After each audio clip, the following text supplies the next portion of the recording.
I've always wanted to be a doctor as long as I can remember. In fact, my mother sort of jokes with me and tells me stories that even from a young child I used to go around and pretend to be a doctor. So it's just something that I always wanted to do, wanted to be able to help people.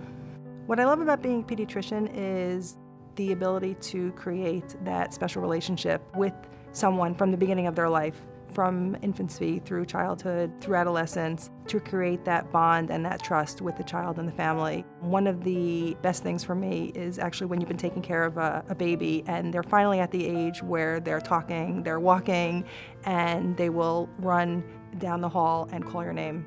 And I'll hear my name called from that child for the first time.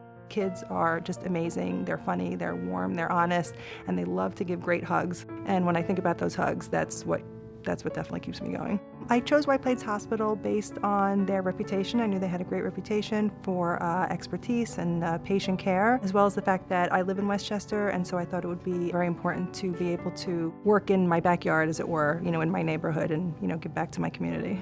Working at an institution like White Plains Hospital is very important because everybody works together as a team, everybody knows each other. You can just pick up the phone, call whoever you need to call to consult, to discuss a case. This way they know their care is being checked from A to Z, all the bases are covered. The communication is so important so that everybody gets all the records and all the information that's needed to care for the patient. The White Plains Hospital Medical and Wellness Center in Armonk is unique in the sense that we have so many things here, so many specialties here. We have pediatrics, we have primary care, we also have radiology, so if we need to send someone for an x-ray, it's right here. I think I make a difference in people's lives because of the way that I am able to help them, and I do think I have a special way to communicate with the children and their families. What I like to do is to get on their level. So whether that means, pulling up the chair, sitting on the chair, so I'm at eye level with them, or sometimes I get right up on that table and I sit next to them and I hold their hand and I talk right to them.